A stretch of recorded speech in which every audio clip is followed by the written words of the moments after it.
So I was already like pulling into the parking lot, and I called her doctor's cell phone number, and she answered, and she said, "Brandi."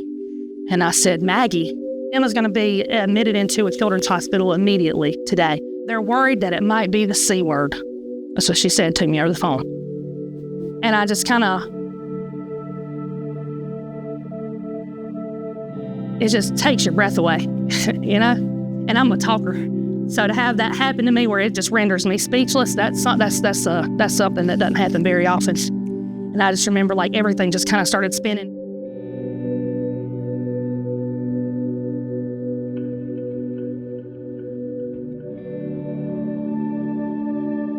It's just really, it's really sinking in that like I'm in a hospital on a cancer floor for kids and my kids got cancer.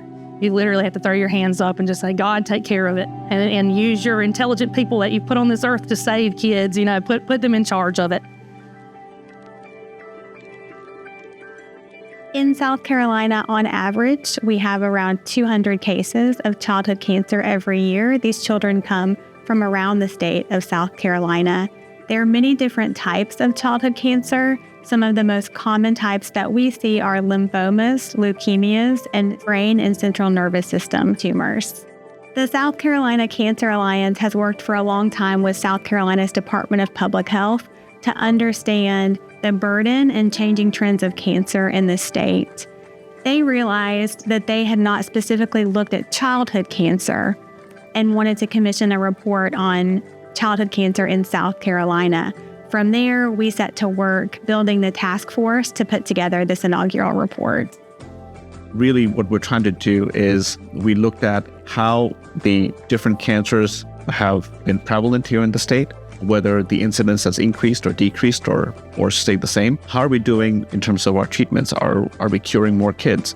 Are there more children that are not doing well and dying from it? We wanted to really delve into it and really give our citizens a snapshot of the state of childhood cancer here in South Carolina.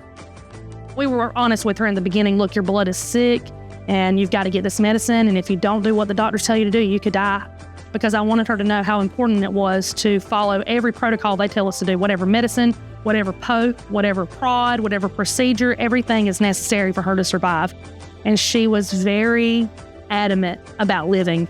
That gave me the most hope, is seeing how strong she's like, I'm gonna, even when she was bald-headed and sick and throwing up and couldn't move, like she persevered and she made it through all that stuff. We have 3 children's hospitals in South Carolina that treat childhood cancer: Prisma Health, Children's Hospital in the Midlands, in the Upstate, and the Medical University of South Carolina.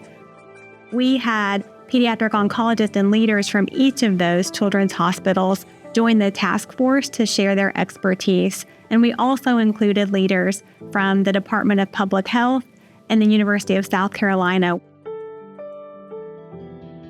This report, which we're talking about today, the 25-year history of childhood cancer in our state, is the first time we've done a comprehensive report about specifically cancer in children. Most of us have spent our careers taking adult treatments and trying to figure out how to make them work and fit for children. What we really want to see is the emphasis and the priority on children's cancer specifically, and that's really going to help us push survival rates. Not only that, really improve survivorship and what it means to be a childhood cancer survivor. We fully endorse this report that is going to be presented today, and the 3 children's hospitals that provide treatment for cancer fully will support it and work together and use its information for the betterment of South Carolina's children with cancer. I would encourage everyone to learn more about childhood cancer by reading the report. That will also let people understand the burden right here in our community of childhood cancer in South Carolina. We know from the report that children from all over the state have been impacted by cancer, and there may be a child in your community or in your child's school that is facing childhood cancer. I would also encourage you to get to know them and see if there's anything you can do to support them along their journey. I've learned that, only 4% of all the funding that goes toward cancer research goes toward childhood cancer research. Any type of organizations, if you can put money towards, specifically towards childhood cancer, that's what I think would help the most. My hopes and dreams for her during treatment, while she continues treatment, is that she stays strong and persistent and happy and continues to go to school and continues to make friends and continues to, to be happy.